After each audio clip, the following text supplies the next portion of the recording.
Hello everyone. Have you had a good day? Mine has been so much fun. But it's time to say goodbye to the day and all the awesome things you have done. Time for a bedtime story and a lullaby. After the story, we'll have a lullaby to help you drift off to sleep. So, make yourself comfortable. Have you got your teddy? Close your eyes and let's begin our bedtime journey. It's quiet time now.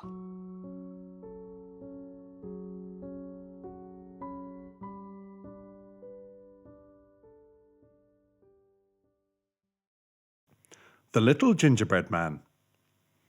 One day, the cook went into the kitchen to make some gingerbread. She took some flour and water and treacle and ginger and mixed them all well together, and she put in some more water to make it thin, and then some more flour to make it thick, and a little salt and some spice, and then she rolled it out into a beautiful, smooth, dark yellow dough. Then she took the square tins and cut out some square cakes for the little boys. And with some round tins, she cut out some round cakes for the little girls.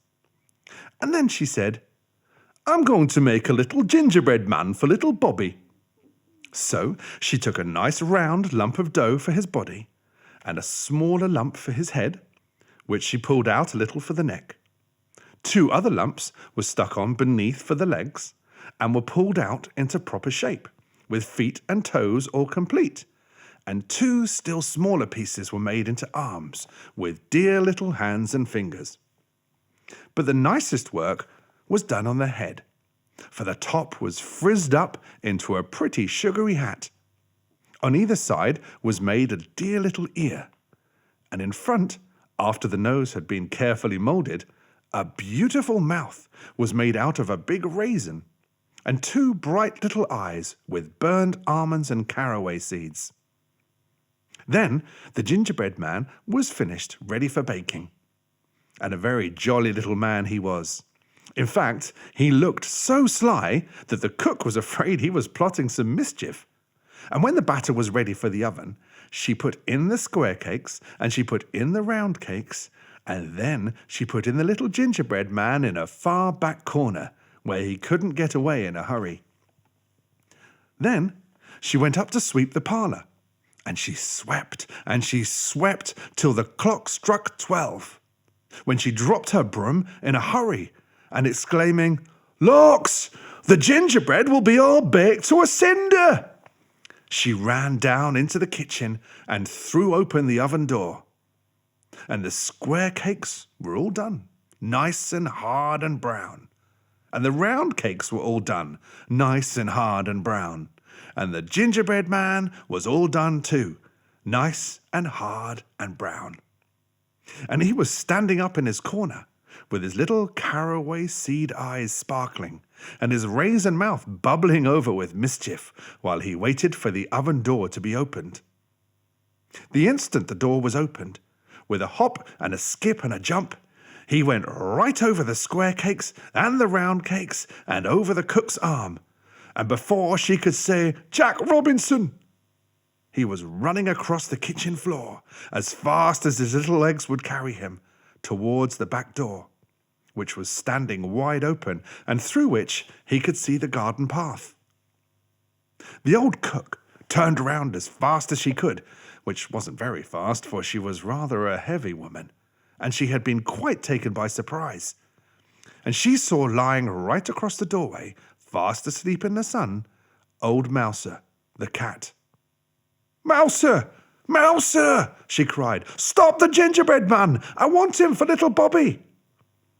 When the cook first called, Mouser thought it was only someone calling in her dreams, and simply rolled over lazily. And the cook called again, "Mouser! Mouser!" The old cat sprang up with a jump. But just as she turned round to ask the cook what the noise was all about, the little gingerbread man cleverly jumped under her tail, and in an instant was trotting down the garden walk.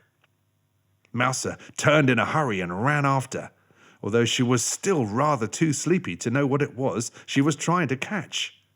And after the cat came the cook, lumbering along rather heavily, but also making pretty good speed. Now, at the bottom of the walk, lying fast asleep in the sun against the warm stones of the garden wall, was Towser, the dog. And the cook called out, "Towser! Towser! Stop the gingerbread man! I want him for little Bobby!" And when Towser first heard her calling, he thought it was someone speaking in his dreams, and he only turned over on his side with another snore. And then the cook called again, "Towser! Towser, stop him! Stop him!" Then the dog woke up in good earnest and jumped up on his feet to see what it was that he should stop. But just as the dog jumped up, the little gingerbread man, who had been watching for the chance, quietly slipped between his legs and climbed up on top of the stone wall, so that Towser saw nothing but the cat running towards him down the walk, and behind the cat, the cook, now quite out of breath. He thought at once that the cat must have stolen something, and that it was the cat the cook wanted him to stop. Now, if there was anything that Towser liked, it was going after the cat. And he jumped up the walk so fiercely that the poor cat did not have time to stop herself or to get out of his way. And they came together with a great fizzing and barking and meowing and howling and scratching and biting, as if a couple of Catherine wheels had gone off in the wrong way and had got mixed up with one another. But the old cook had been running so hard that she was not able to stop herself any better than the cat had done, and she fell right on top of the mixed-up dog and cat, so that all three rolled over on the walk in a heap together.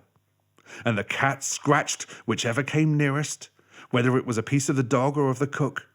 And the dog bit at whatever came nearest, whether it was a piece of the cat or of the cook, so that the poor cook was badly pummeled on both sides. Meanwhile, the gingerbread man had climbed up on the garden wall and stood on the top with his hands in his pockets, looking at the scrimmage and laughing till the tears ran down from his little caraway seed eyes, and his raisin mouth was bubbling all over with fun. After a little while, the cat managed to pull herself out from under the cook and the dog, and a very cast down and crumpled up looking cat she was. She had had enough of hunting gingerbread men, and she crept back to the kitchen to repair damages. The dog, who was very cross because his face had been badly scratched, let go of the cook, and at last, catching sight of the gingerbread man, made a bolt for the garden wall. The cook picked herself up, and although her face was also badly scratched and her dress was torn, she was determined to see the end of the chase, and she followed after the dog, though this time more slowly. When the gingerbread man saw the dog coming, he jumped down on the farther side of the wall and began running across the field. Now, in the middle of the field was a tree, and at the foot of the tree was lying Jocko, the monkey. He wasn't asleep, monkeys never are, and when he saw the little man running across the field and heard the cook calling, "Jocko! Jocko! Stop the gingerbread man!" he at once gave one big jump. But he jumped so fast and so far that he went right over the gingerbread man. And as luck would have it, he came down on the back of Towser the dog, who had just scrambled over the wall and whom he had not before noticed. Towser was naturally taken by surprise, but he turned his head around and promptly bit off the end of the monkey's tail, and Jocko quickly jumped off again, chattering his indignation. Meanwhile, the gingerbread man had got to the bottom of the tree and was saying to himself, "Now, I know the dog can't climb a tree, and I don't believe the old cook can climb a tree, and as for the monkey, I'm not sure, for I've never seen a monkey before, but I'm going up." So he pulled himself up, hand over hand, until he had got to the topmost branch. But the monkey had jumped with one spring onto the lowest branch, and in an instant he also was at the top of the tree. The gingerbread man crawled out to the furthermost end of the branch and hung by one end. But the monkey swung himself under the branch, and stretching out his long arm, he pulled the gingerbread man in.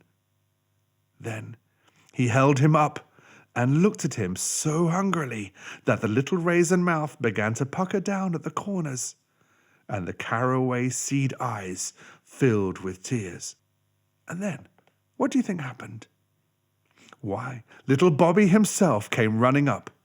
He had been taking his noonday nap upstairs, and in his dreams it seemed as if he kept hearing people call, "Little Bobby, little Bobby," until finally he jumped up with a start and was so sure that someone was calling him that he ran downstairs without even waiting to put on his shoes.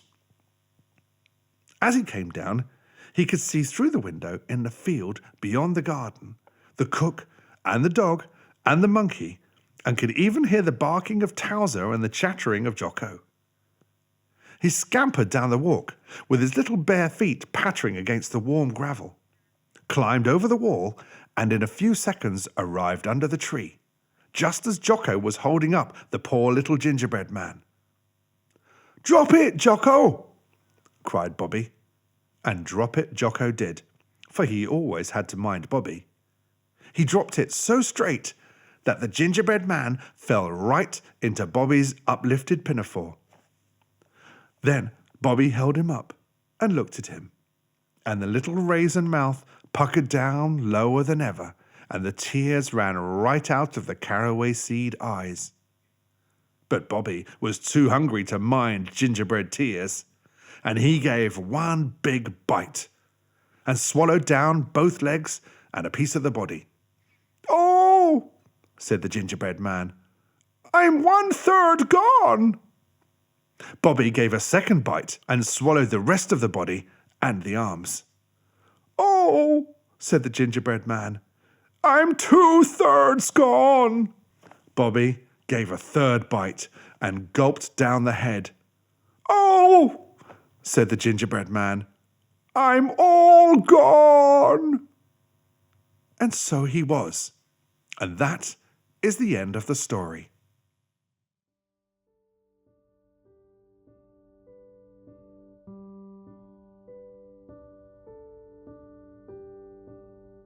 If you enjoyed this story, you might like to listen to more from Nikki White and Matt Stewart, like stories and music for children, and 10-minute stories for bedtime. Now it's time to get ready for bed, so let's end our night with a soothing lullaby. I love listening to lullabies as I drift off to sleep, so get yourself comfortable, take a moment to stretch everything. Your fingers, your toes, your arms, your legs, and your ears. What do you mean you can't stretch your ears? Are you stretching? Good. One last stretch, and then release. Let everything go floppy. Let your body calm, let your breath calm, and let the music wash over you. Thank you for listening, and sweet dreams.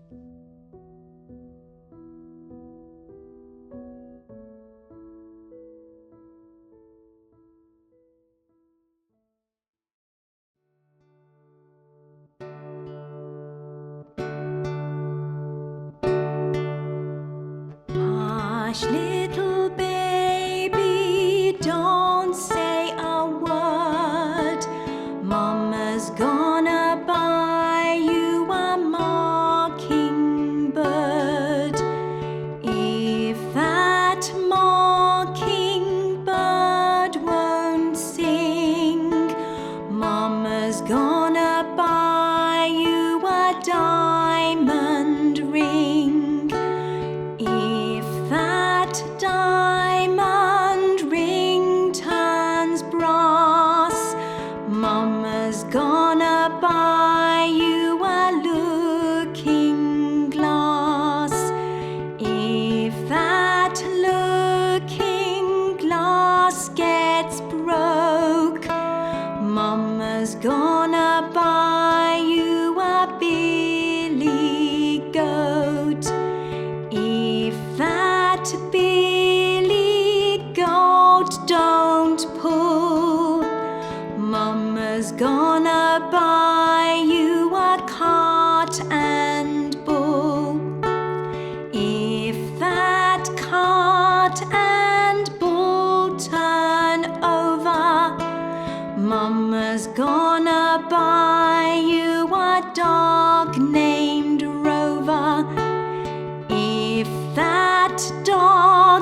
gonna buy you a horse and cart.